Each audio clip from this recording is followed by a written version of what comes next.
Mr. Trump's conviction. And they approached me because they know I'm an attorney, and they were trying to sort through the meaning of the conviction. And so one of them asked me, so Donald Trump was convicted on criminal charges? I said, yes.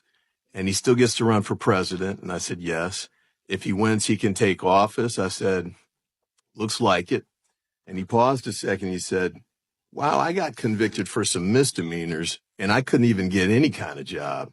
Not fast food, not a convenience store, not landscaping, but he can still be president? And I said, yes, sir. Another man approached me as well after overhearing part of the conversation. He said, I got arrested. I didn't even get convicted, but I got fired immediately. And then a third gentleman raised this point. He said, when I got out, I couldn't vote or hold office as long as I was on probation. But Trump can go straight to the White House. And I said, yes, sir, I think that may be right. And I told him too, and I said, don't forget, he got a jury finding of sexual assault against him as well. What kind of job could you get if you had something like that on your record? And they all paused, and I think they were just deeply disturbed by the disparity that they saw between their lives and the life that Mr. Trump is leading. And my wife and I got in the car and we started driving home and cut on the radio, and they do the replay of the Meet the Press and those shows on Bloomberg. And I heard Mr. Trump giving a quote about 2 tiers of justice and how unequally he's been treated. And it sort of struck me that, there may be 2 tiers of justice, but if there are, he certainly is in the much higher tier than the gentleman I was talking with. And in fact, he's in the absolute highest possible part of the high tier. And as Ms. Bush mentioned a few moments ago, Donald Trump had millions of dollars to spend on his defense. He hired lawyers from across the country to be his trial lawyers, to handle his appeals and the like. The men that I was talking to, probably had public defenders who were overworked and underpaid and had case files of, 200 plus clients.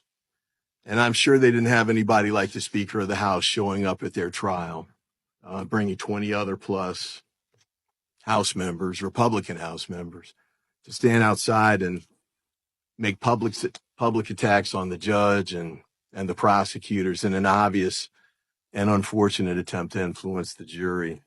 The men that I talked to, some of them had gone to jail, but they knew that no matter what happens in this case or cases that are coming, the chances of Donald Trump going to jail are slim and none. So I really struggle when I hear the conversations that's being made about the 2 tiers of justice stuff, because I know just from my experience of having been in these cases that it's nothing like that.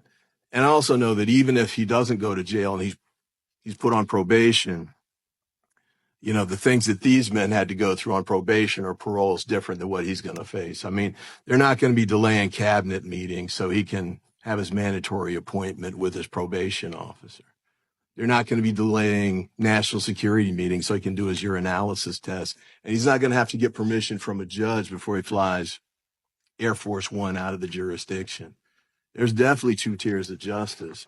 But to the extent that my colleagues on the other side and Mr. Trump are arguing that somehow he's suffering more, he's some kind of martyr in this context, I think it's ridiculous. To me, this is just another page out of his sore loser playbook. After he lost the 2020 election, he kept saying there's no way. He's been denying that he lost for 4 years now. He lost to 60 cases plus in courts across the country that rejected his arguments about election fraud. He lost a sexual assault trial. He lost a corporate fraud trial. Now he's lost a criminal trial here in New York as well. And I think it's time that he be held accountable. Now, my colleagues over there, they're going to keep arguing to defend him, and that's their right. But I think for most people, and some of the polling data I saw last night suggests otherwise, I think the time has come for the public to hold him accountable, and hopefully Republican colleagues on the other side who attack the juries and the like, attack the criminal justice system as a whole,